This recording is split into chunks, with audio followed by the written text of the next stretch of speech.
Hi, everyone. Welcome to another 3GNY event. I'm David Wax, president of 3GNY and grandchild of 2 Holocaust survivors. For those who are new, 3GNY is an educational nonprofit created by grandchildren of Holocaust survivors. As a living link, we preserve the legacies and the lessons of the Holocaust. Our mission is to educate diverse communities about the perils of intolerance and to provide a supportive forum for the descendants of survivors. Founded in 2005 with a group of 6 people, 3GNY's membership now exceeds 6,000 and continues to grow. Over these past 17 years, we've held diverse in-person programs of all sizes around the New York area. 3GNY has also played a leading role in launching other 3G groups, including 3G DC, 3G New Jersey, and we're in conversations with others around the country to expand our reach. In addition to our programming, we have a focus on education, and in 2010, we created our flagship educational initiative, We Do, which is short for We Educate. We Do is a 4-week training program that empowers grandchildren of Holocaust survivors to learn and compellingly share their family's Holocaust experiences in school classrooms and with community groups. We have trained over 400 speakers, and in this year alone, we have been in over 100 classrooms and impacted over 10,000 students. We thank all of you who have supported us with your donations for making all of this possible. For today's event, it is my great honor to welcome Yvonne Penkavova. Yvonne is a historian and promoter of Jewish history and heritage, who is a colleague and student of Pavel Batel, a well-known historian of the terrorism ghetto. She also runs a travel agency focusing on the Jewish perspective. Jewish Prague Tours is the name of that agency. In addition, she is a social media activist trying to raise awareness of rich but forgotten Jewish history in the Czech Republic. I now welcome Yvonne. Hello, everyone. Thank you very much for having me. It's a pleasure. Thank you very much for caring about the Jewish history. I will share my screen for the presentation. Just a second. I hope everything is okay. Takes a bit of time sometimes. Perfect. So I'm here today to talk about a very interesting yet forgotten history of Jews in Sudetenland. This name of Suddetenland today, it's not basically relevant, so you will of course understand why. Here would be some of the topics, structure of the lecture, things I would like to touch upon, and hopefully will help you understand some of the problems. We will of course talk about the geography of Sudetenland for you to know where exactly it is, what happened with it in 1938, what is happening there today. We will talk about the history of Jews there. We have 2 basically main events, which is the Munich Agreement and Kristallnacht. In addition, we will be talking about immigration of Jews and their situations as Jewish refugees. We will be understanding the difference between German speakers and Czech speakers, citizens of Czechoslovakia, and their treatment during the war, after the war. And eventually we will understand some of the problems of the research of this area today. So, Czechoslovak Republic was born in 1918, right after the First World War, in the area of former Austro-Hungarian Empire. Now, what is the most important thing to understand about the history of new nations was that there was really the idea that there should be a national state. Each of the nations should have their own states for themselves, by themselves. That's why Czechoslovakia was created by 2 Slavic, let's say, nations, Czechs and Slovaks. This is the area of it today. From the left side, you can see the edge of Bohemia through Moravia, today's Slovakia, and even part of today's Ukraine. If we would talk about the Jewish history or Jewish life in 1918, from the west to the east, we will be talking about from Western Jew, meaning very reformed, modern, educated person. And if you would travel to the east, you would start to visit more and more of the Eastern type of Jew, meaning the shtetl type of Jew, very religious one, Orthodox one. So For you to know, we will be really talking about Western story. It means about reformed community. So this would be the map. And now the problem with the nations was that it wasn't clearly divided who belongs to which nation. The borderlines were not clearly divided. It means that what happened in this new state is that there would be a huge German-speaking minority, approximately 3 million Germans. We will be talking about the minority now because it is crucial for the history of Sudetenland. Because in Sudetenland, German speakers were a majority. So there will be areas in which specific, majority on my, sorry, there will be areas in which there will be more German speakers. There will be areas where there will be less of them, more Czech speakers. So Sudetenland was, most of the citizens there spoke German, also Jews. I'm not now talking if there were Jews or not. Most of the people in Sudetenland, including Jews, were German speakers. We will be seeing shortly the map of Sudetenland. What is important for us to know is that in 1928, there was a huge economical crisis all over the Europe, but specifically the area of Sudetenland was hit largely. Most of the economic opposition there was industrial. Many people lost their jobs. Many people became unemployed. There was a huge frustration, of course, came with anti-Semitism. In 1933, the same year when Hitler became a chancellor in Germany, so-called Sudetendeutsches Partei was established, which was a political group that was supposed to negotiate a position of German-speaking minority in Czechoslovakia.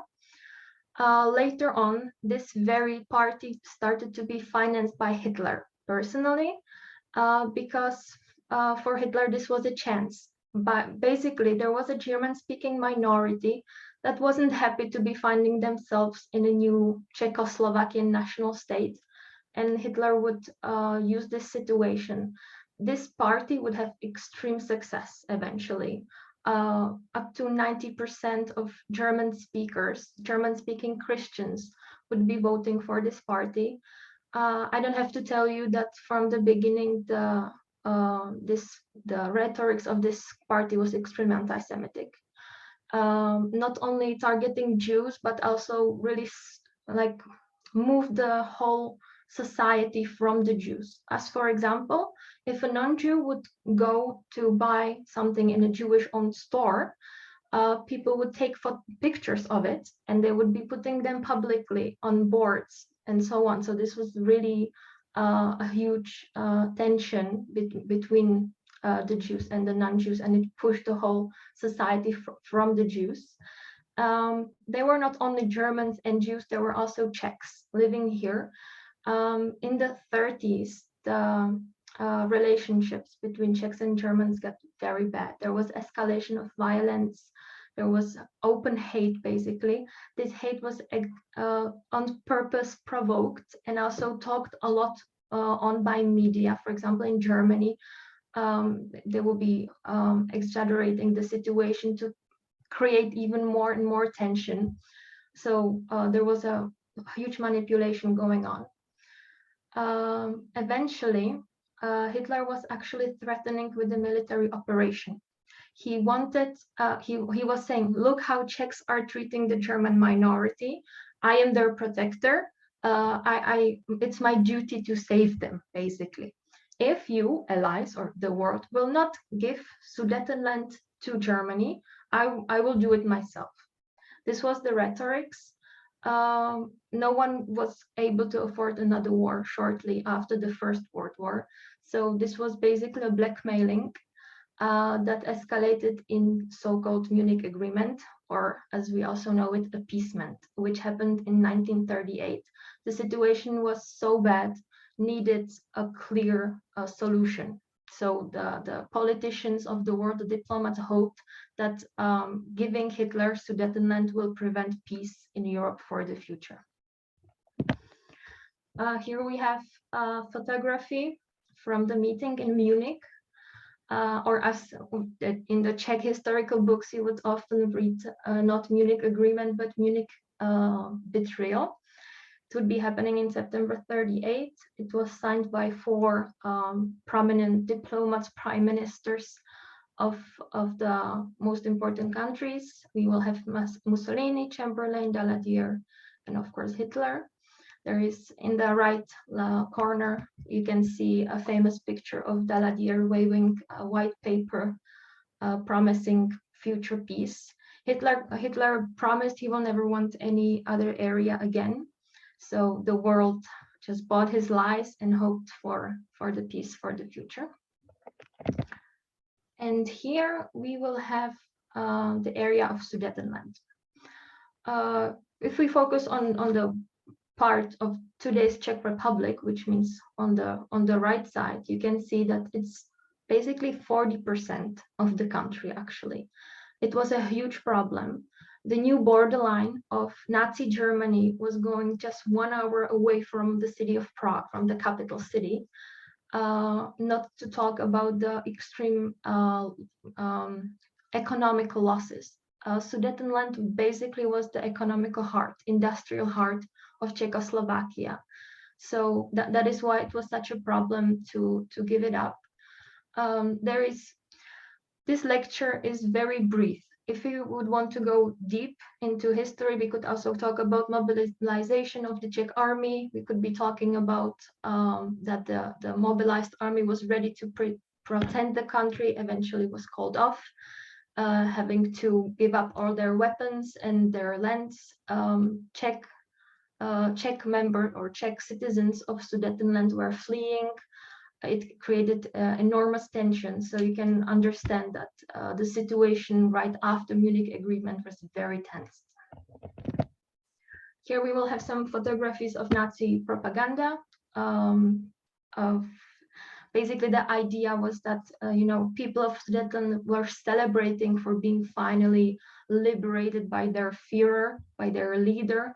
The people that were really manipulated by media, by very smart strategies. Hitler himself would visit Sudetenland. Here would be some photographies on when the Nazi army was arriving. You can see the crowds were basically hypnotized. You can understand how manipulated these people were, how passionate they were, what it meant to them. So this is what basically the media created. Here we would have some another pictures, the German military crossing the borderlines and the local women welcoming them. Meanwhile, Sudetenland was taken away. We would have something that we called the Second Republic. The Second Republic was a shape of the government, basically, without Sudetenland and without also part of land that Hungary took. So not only Sudetenland was taken away, eventually also part of Slovakia was taken by Hungary, but that's not our story today. What is important for us to know is that the rest of the Czechoslovakia lived in a very, very strange area without, you can imagine what it meant for the economy. There were huge waves of refugees fleeing from Sudetenland, from Slovakia. So it really was a problem. It was an economical problem. What we will do with the refugees, they were building some kind of a refugee camps and so on. It was a disaster, basically. And also at the same time, Austria was taken by Nazi Germany. That is why this purple area that you can see, it says Germany. Originally, before we saw Austria, but now in 38, all of this area is basically the Nazi Germany. So Nazi Germany was all over basically the borderline. So it was existential crisis for the rest of the Czechoslovakia. This will be important for us once we will start to talk specifically about Jewish history. And the time is coming now. So I will now put the thing with the geography to aside, and I will start to talk about history of Jews, and eventually I will connect the two topics for you. I hope it will make sense for everyone. So about Jews in Sudetenland, I'm mentioning here that these were young communities, most of them established actually officially after 1868. It doesn't mean that there was no Jewish presence whatsoever during the medieval times or so, but for example, if you would compare the situation with Prague, when there was constantly basically a Jewish community with a very long history, very long culture, we wouldn't see something like this in Sudetenland. There will be maybe a few families now and there active, but there was never like a literal Jewish communities that would be rooted there. Everything started to change after 1867, when Jews in Austrian-Hungarian Empire got equal rights, and they were able to move where they wanted, do what they wanted for a job, and so on. So what started to happen is that Jews from smaller cities, from the countryside, started to move to bigger cities in Sudetenland. And now these new bigger cities really grow very fastly. There was an industrial revolution going on. The area of Sudetenland started to become very important. Many manufacturers were built, new cities, not the cities were old, but they were literally new parts of these cities being built as luxurious spa towns, for example. We will be talking about this specifically. The industries that were going on in Sudetenland were, for example, textile industry, glasswork, sawmills, steel, coal, and so on. Big factories, big industrial areas. I don't have to tell you, of course, I don't want to say mostly, but of course, owners of some of these industries and manufacturers and so on were Jews. So you can imagine during the economic crisis, when the workers were losing their jobs and the owner of the factory would be a Jewish man, you can imagine that it, of course, caused anti-Semitism. And when we talk about Judaism, we would be having basically only Reformed movement here. We don't have any signs of the Hasidic movement or the Eastern movement. These Jews are very modern, very educated, and so on and so on. So basically the same way as Jews in Germany at this time.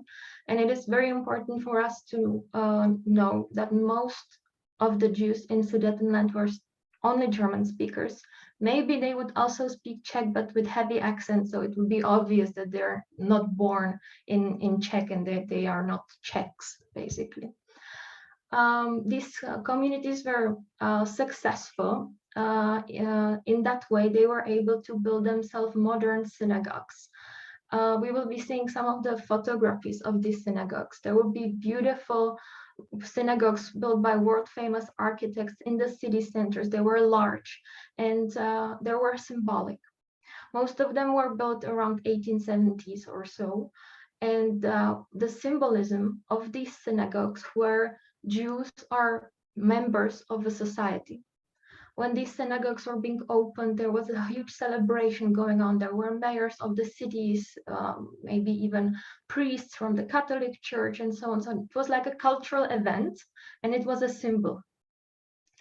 And also what is very important for the history of Jews in Sudetenland is that Zionism was very popular here amongst the younger generations, especially in the 30s. The reason is very simple. In the 30s, there was already strong anti-Semitism, so these Jews didn't feel that safe. We have two groups of Jews in Czechoslovakia, German-speaking Jews and Czech-speaking Jews, Czech assimilated Jews. So amongst the German-speaking Jews, Zionism was very popular earlier because they already felt the tension, let's say 10 years earlier than the Czech assimilated Jews from their neighbors and so on. So we would have beautiful towns in Sudetenland. We would have two groups of these towns, spa towns and industrial towns. Amongst the spa towns is, for example, famous Carlsbad, often visited today. All the Israeli tourists that visit the Czech Republic go to Karlovy Vary. So then we would have Marienbad, Franzbad, and so on. There will be tons of more of them. Just wanted to give you the idea what these cities looked like. This was the peak of luxury, basically, between the wars. There would be beautiful, luxurious hotels, spa centers, luxurious stores, and so on. And actually, around 30 to 40% of those hotels were owned by Jews. Here you, for example, have a photography of one of such hotels, spa relaxation hotel in Carlsbad. Here we will have another photography from painting from 1920s. So just for you to have the idea of the atmosphere of this city, it was for the economical elite, of course. There will be beautiful architecture, the most, like the newest technological advantages of the society. And the Jews were, of course, contributing on this very much.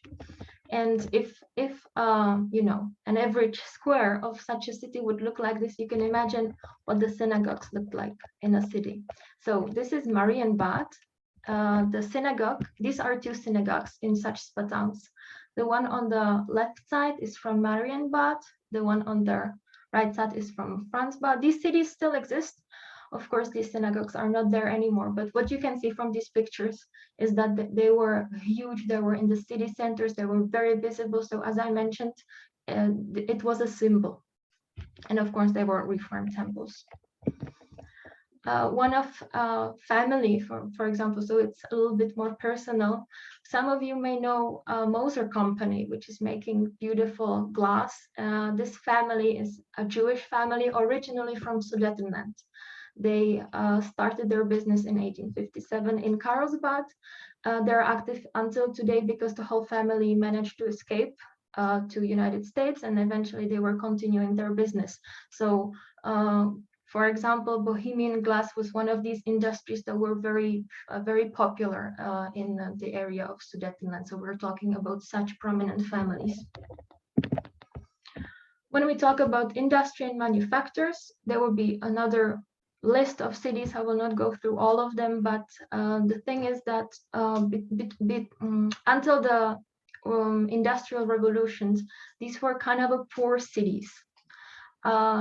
When the Jewish communities became more and more prominent, in many cases, Jews were the people who started to establish local industry. As for example, in Ostrau, actually Baron Rothschild himself was financing a huge factory there. The factory is still there. There's even a house of or original palace of the Rothschild family. So we will have many cities like this that became really very wealthy. Of course, these factories would employ a lot of people. So it again caused economical tensions. And you can, of course, understand to which economical group local Jews would belong to, which would cause another tensions during the crisis and so on. This is, for example, a synagogue in such industrial city, this time from a little distance. Basically, these photographies or pictures are all we have. We will see some pictures of the synagogues burning. They were taken by people who are watching, and we have some of them, but unfortunately when it comes to the sources and so on, we will talk about it, we have so little, and only now this topic is being researched after so many years, so it really is a problem. But as you can see, this is a proof of that. These communities were very prominent. They had many members, and they had the finances to build such a beautiful temple. Situation was starting to change in 1930s. Now I would like to talk about the situation shortly, like when the Nazi party started to be so successful in this area. I will be talking about the numbers of the Jews here and so on. So official number of Jews in Sudetenland is 35,000. We will be talking about the issues of sources, but for now let us work with this number. As there was a very strong anti-Semitism, many people left already before Munich Agreement, when this whole area was annexed by Nazi Germany. So out of 28,000 Jews, around 12,000 of them would escape before Kristallnacht. So we will have 2 months between the annexation and the Kristallnacht. So during these 2 months, some people already managed to escape. Those were usually young people or people from mixed families that would have some relatives somewhere. They had where to go basically. But we will see that it was very complicated, of course, to leave. People hope that it's just a phase, that it will get better and so on. And to leave, it basically meant to take your suitcase and leave. So of course, people who owned all of these factories and businesses and so on, they were waiting out. They didn't want to leave just with their suitcase when they established such prominent businesses and so on. During these 2 months, we have something called Arization, which is basically stealing. It means signing Jewish-owned property to ethnic Germans. Dozens of stores were taken like this. Even we would have arrest of some of the Jews and sending them to concentration camps to Germany. For example, only from Karlsbad, 300 men were sent to concentration camps, to Dachau, I believe, for one reason, and that is to sign out voluntarily, of course, all their international property to the Nazi party. I don't have to tell you that very often they were tortured, their families were taken as hostages and so on, because there were really families that had international, stocks and so on, factories, and it was, the Nazis needed some kind of a paperwork. So for this kind of a paperwork, these people were arrested and they have to give up all they had. Eventually, they were freed to leave, and they had to sign up, for example, an agreement that they will leave Germany within 6 days. And all of this was happening already before the Second World War even started. We're still in 38. We're 3 years before the war officially starting, and already such a robbery is happening. When Kristallnacht happened, we would have only around 15,000 Jews still in Sudetenland. The rest of them left. Also, what was happening very often were suicides, especially with the older generation that couldn't imagine leaving somewhere else and so on.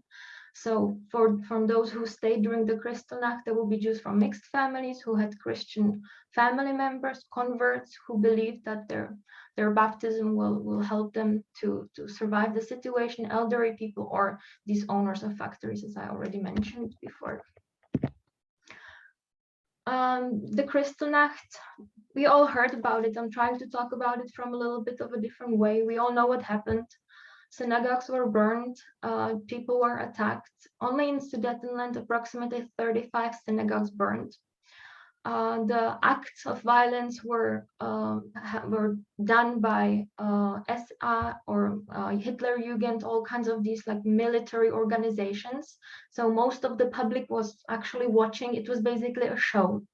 We don't know any number of victims, again, because of the problems with the sources. But if we do have some sources, the matter of suicide is coming up very much.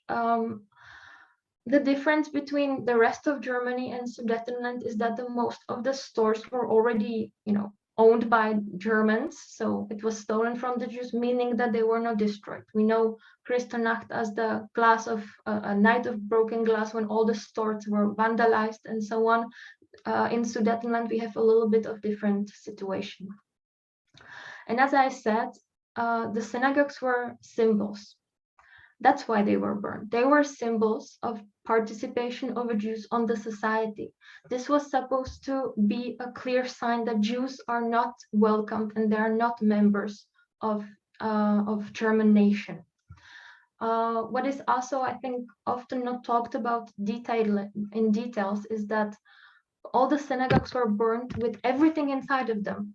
All the books, all the Judaica, all the Torah scrolls, all the archives, and so on and so on, everything was gone. So there was no time to rest. Maybe we would have a few cases now and there when someone tried to protect something, but mostly everything inside of the synagogue was destroyed.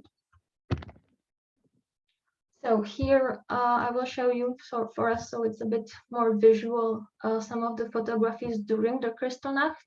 So for example, here we have a beautiful synagogue in Opau. These cities are always there in German and Czech language. So in English, it's usually the same as in German, but in Czech, it can be slightly different. So just for you to know this difference.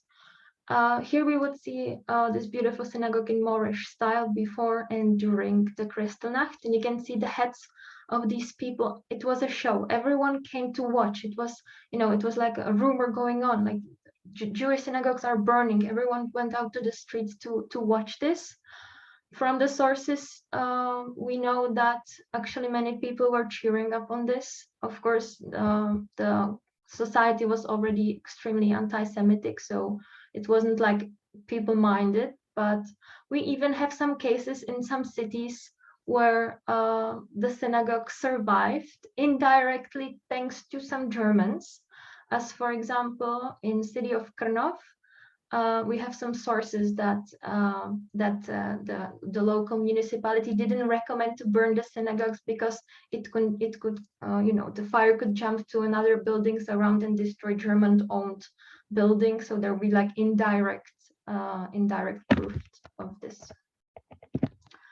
Here we will have a synagogue in Achenberg. Again, sorry for the picture, for the quality of the pictures, but from 1920 we wouldn't have better ones. But what I wanted to show you is that on what kind of places these synagogues were, how huge they were, how visible they were. It's all important. And here on the right side, we would have the synagogue during the Kristallnacht burning. Usually the synagogues are burning for days, actually. It took, for example, 2 days until the whole construction would collapse.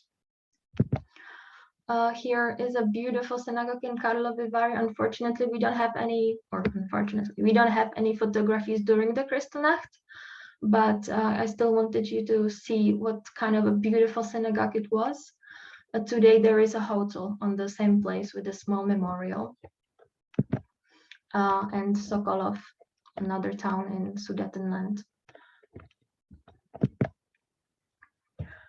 So now, as we saw some of the photographies and we talked about Munich Agreement and Sudetenland, I would like to talk about the problem of immigration. The first area these German-speaking Jews were trying to escape was the Second Republic. We already know that the Second Republic was the area without the Sudetenland. This so-called Second Republic lasted only for a few months until the rest of the Czech Republic was occupied by Nazi Germany. Unfortunately, due to the huge frustration of the Czechs about the fears and so on, during these months, the Czech public was already very anti-Semitic. Jews were, of course, being blamed for the economical situation. We already know that there were huge waves of Czech-speaking immigrants running from Sudetenland. And I mentioned that the Czech government was trying to help Czech immigrants, right? But really the idea of a national state was we have enough problems ourselves. We can only take care of our own refugees, of our own people, basically. And German-speaking Jews basically didn't fit this picture. So what started to happen is that the Jews were trying to flee to the Second Republic, but the Czech officers very often refused to let them in. And they couldn't get back either. And we have October, right? So what happened is that these Jews started to be stuck in this kind of no man's land in the deep forest between the two countries. No one basically wanted them.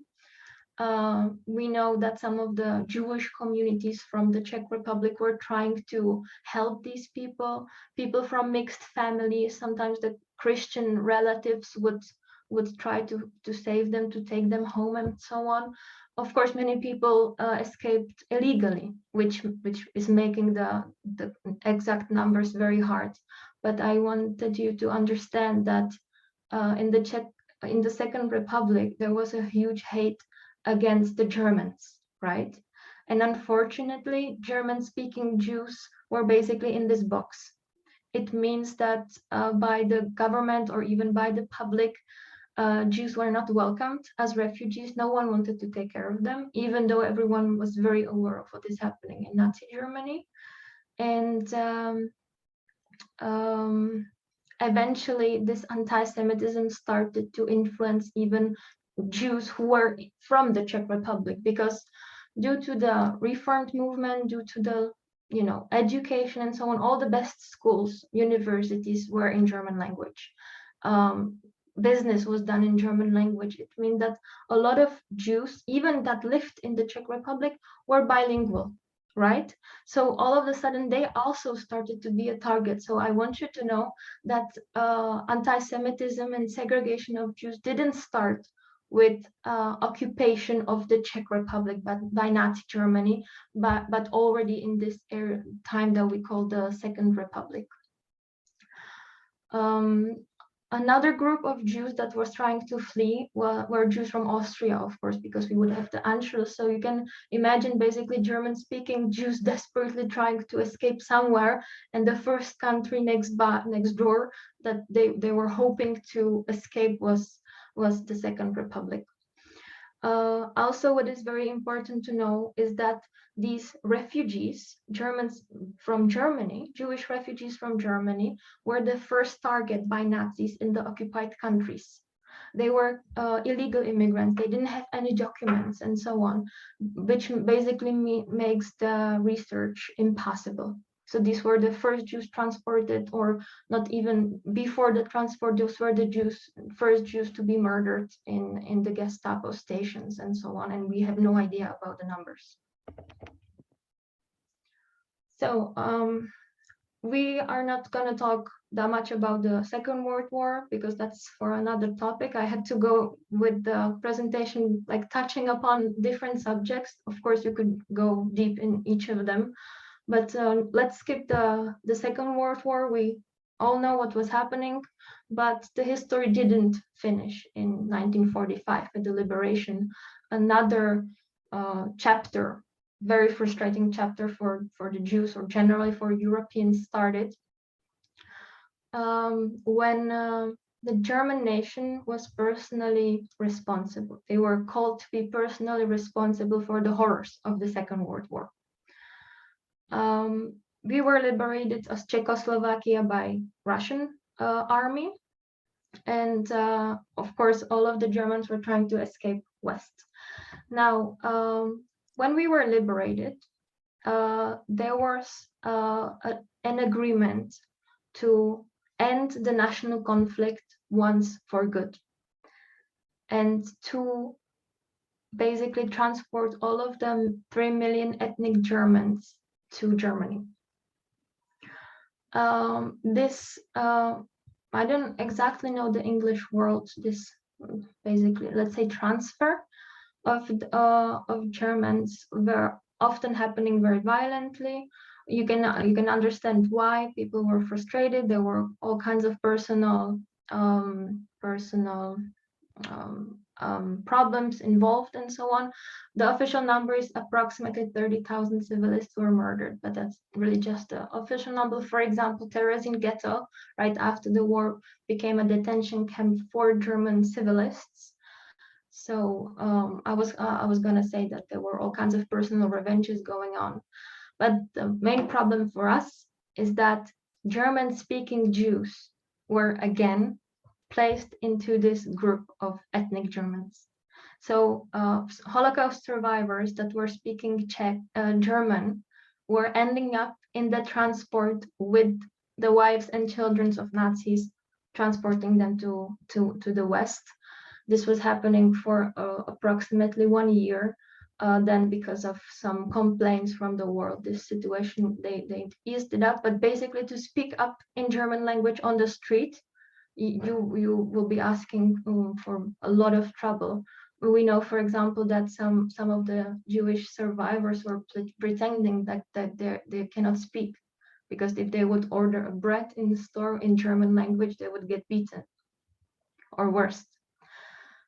And with all the Germans being out, the communists, and because we would have communism 3 years after the liberation, the communist and national narrative of history is very important, because the idea was, since now we will only stress Czech history, which fits into communist interpretation or communist propaganda, right? So now I'm coming to the topic why the history of Jews in Sudetenland is such an under-researched topic, because it's basically fitting all the boxes of what during Czech communism was not politically it was impossible politically to talk about these groups, and the Jews basically again were fitting into all of them. Jews of Sudetenland were German element, they were religious group, and they were counted into bourgeoisie, which by communists was not talked about at all. So basically any research of Jews in Sudetenland was impossible until 1990s officially. That's when 89, where communism started. Where communism ended. 1989, we get a revolution, and it was officially possible. But of course, it took decades until someone was interested and someone was able to go into this detail and research it. So only today this is being done. Here I have a photography of ethnic Germans waiting for their transport from Sudetenland to the Western Germany. So you can see most of these people were civilists. They were women and children. But the reality is that 90% of them were voting for the Sudeten party and so on. So it was a problem. Of course, you would have also anti-fascists amongst them, who are trying to escape with the Jews when the situation was getting worse, and of course no one was helping them as well. So we're coming to an end of the presentation. I want to talk about the research and about the current situation in Sudetenland. So as I mentioned, the history is under research, and you now know why politically. And even if today there are historians that want to dive into this kind of history, it's a big problem because of many missing information. The society completely changed in Sudetenland within 15 years. So from Sudetenland being, for ethnic Germans and the Jews were out, ethnic Germans were out. This became kind of an empty place, and then eventually communists were placing all kinds of groups of people, for example Roma people and so on. So it's kind of different people were, they needed some kind of a placement, so the communist government were placing them there. So the society completely changed, and of course these the original Germans either took their things with them or their things were destroyed, including sources, right? So, and of course, most of the survivors from Sudetenland didn't, most of the Jews from Sudetenland didn't survive. If they survived, they couldn't go back, because basically if they survived and they would come back, they would be deported west. Right, so that was the huge problem. So we have a huge lack of documentation, and there are even some indirect theories that many sources were destroyed by the Soviet army, because of course these factories were still there after the war, and of course the communists took them. So it was not comfortable to ask who these properties were once before the war, right?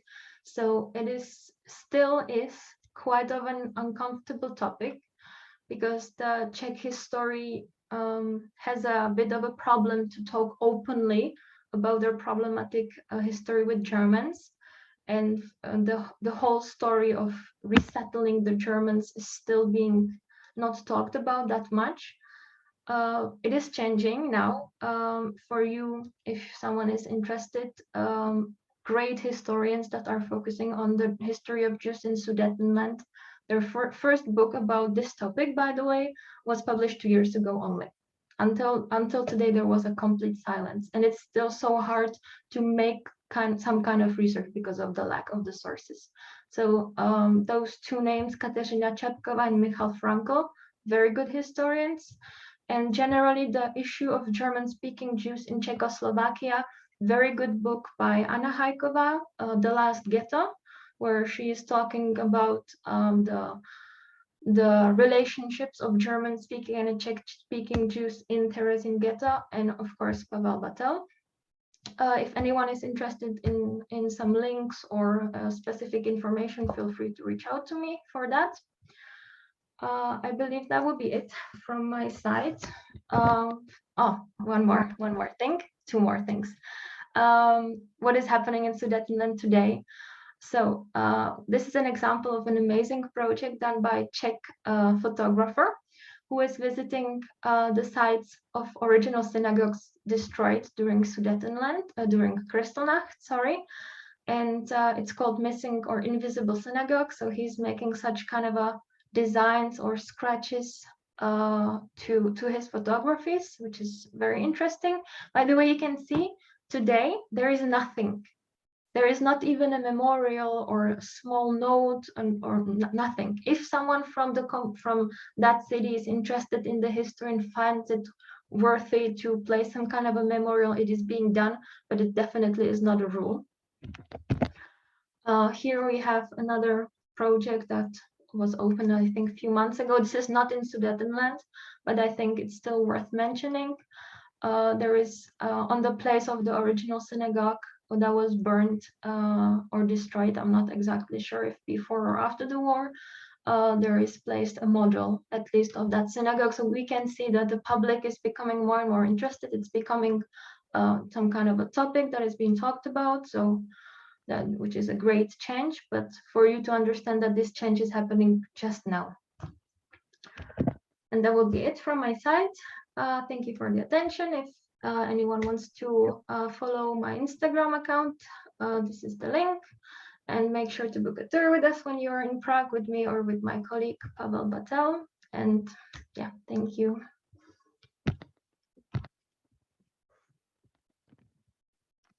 We will be sending out an email in response with all links. So no need to have written that down, but you will be getting a link for that and a link for the recording.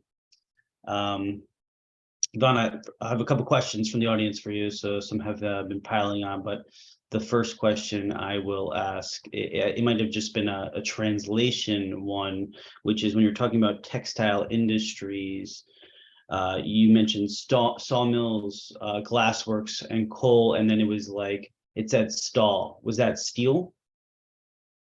Yeah, okay. Yes, sorry, yeah. Got it.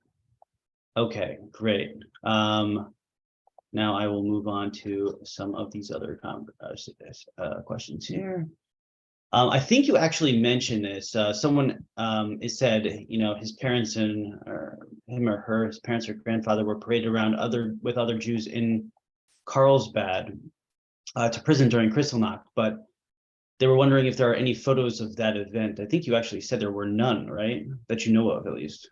Well, not that are being able to get publicly, although I'm aware of a historian who is making a great collection from archives and different sources who might have such photographies, but I'm not 400% sure, so I can again add that to the links you will be getting. Okay. Another question is, the history books you mentioned and like those authors, are they available in English or are they only in Czech? Some of them are in English. The book by Anna Hajková is called The Last Ghetto, which is actually, it was originally written in English and then eventually translated to Czech.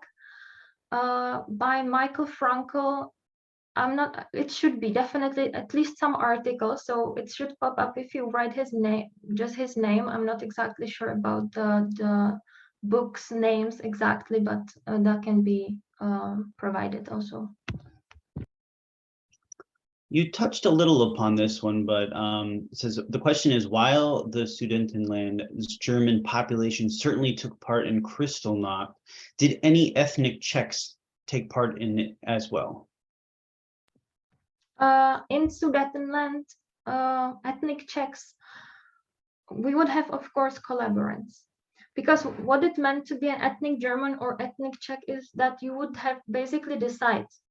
People were mixed. So you would say, okay, my grandma from mom's side was German, so I am a German now. Or you would say, but her husband was Czech, so I will be Czech now. So people made a decision, basically, could make a decision. And we know also about collaborants. So yes, those who didn't agree and who were on the Czech side, they were already gone. They had to flee.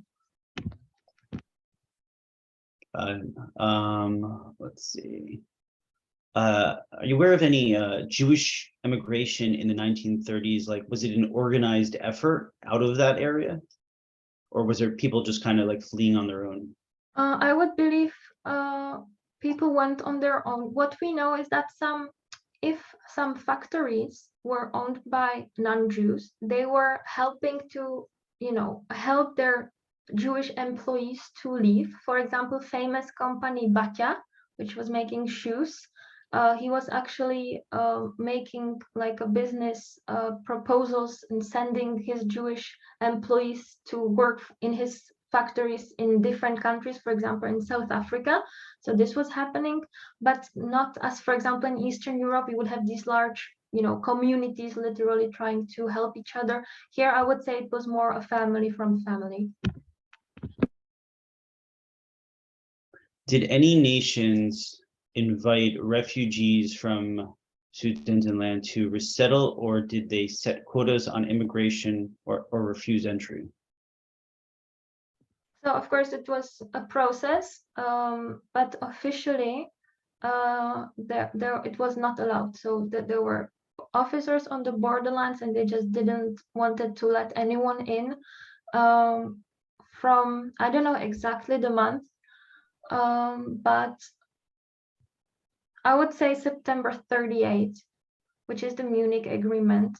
It was they were not accepting any more refugees. So what even was happening that, for example, half of the family would leave before, some of the part of the family would stay, and they would meet each other on the borderline, but they couldn't go to each other's countries. So it was really very strict that they didn't wanted to let anyone go.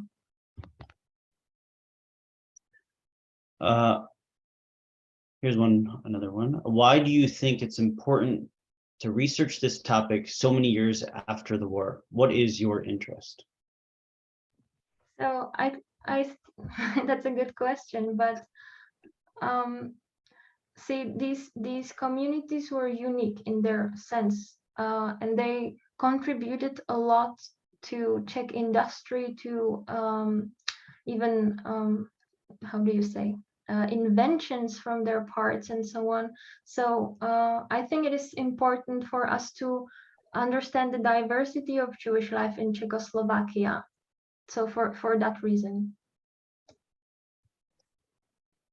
Here's an interesting one. So someone is saying, what is the pop cultural response to the looming threat to the country and to Jews, in particular? An example he put was Charlie Chaplin's The Great Dictator, which came out in 1940. Is there anything like you would say that you know of in like pop culture that like people are having response to what is going on?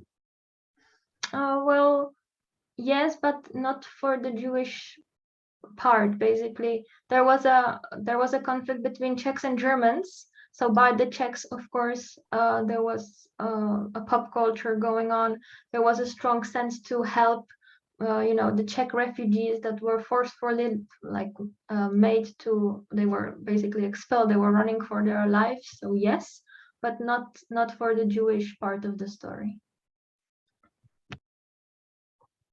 Here's another one. Was there any research done on the Trutnov synagogue? For sure, yes. About the synagogue, I'm not sure about how much about the community and the specific people in the community, but I'm sure that there are some, at least, articles about the synagogue in Trutnov. The Germans made documentary footage of Baba Yar. Are there any sources possible, for Sudetenland from like the German aspect? Basically, all the photographies that we have from the Kristallnacht are from Germans, but because they were all forced to leave after the end of the war, there was a mess. The archives stayed there. Some of them were burned and so on. So if we have some of these sources from there, it's basically a miracle that someone found them somewhere or so, or they were still in the archives, or maybe the family took it to Germany and then the historians found it. So it's basically after such a mess, it's hard to find something. I think I'm going to give you one more here. Before the communist coup of 1948, did President Benes try to reintegrate surviving Czech and German-speaking Jews into Czech society? Well, the same thing. Mr. Beneš's reaction was just dividing the people into Germans and Czechs. There was not this like sense for like to make Jews any different kind of group. So when he had his speech that he's making German nation personally responsible, he basically gave a green line to an ongoing violence, which had to be like stopped, or not stopped, but the situation was they made the situation a little bit better a year after that. So we have at least 1 year when German-speaking Jews were Germans and no one cared, and Czech-speaking Jews were Czechs. I actually have one more here. Did any Czech or German-speaking Jews from the Sudetenland emigrate to the U.S. after they were deported in the post-war years? And do you know of any like enclaves or organizations that were formed from these people? One more time, sorry. Like the Czech or German-speaking Jews from this area. Mm-hmm. Do you know of any? Do you know of any who went to the U.S.? And are there any like grouping by them, like, hey, we're all from this town? Yeah, I see. Well, for example, Moser family left to United States. So definitely there were families that went to United States or England. And I'm not, because there is a problem of their own identification. Very often they were identifying themselves as Germans, meaning that they kind of went to an existing German Jewish communities in United States. So as far as I know, they didn't create any kind of a Sudeten, Jewish community or something like that. Got it. Do you prefer Karlovy Vary or Karlovy Lazny? Karlovy Vary. All right. I think that's all the time we have for today. I just want to thank you, everyone, for joining into this event. You will be receiving a link with all the information and recording of this discussion. Please email if you have any, questions or request any more information as well. We thank you all for your donations and supporting us as we continue to offer as much more than we can right now. Thank you and have a great day. Bye.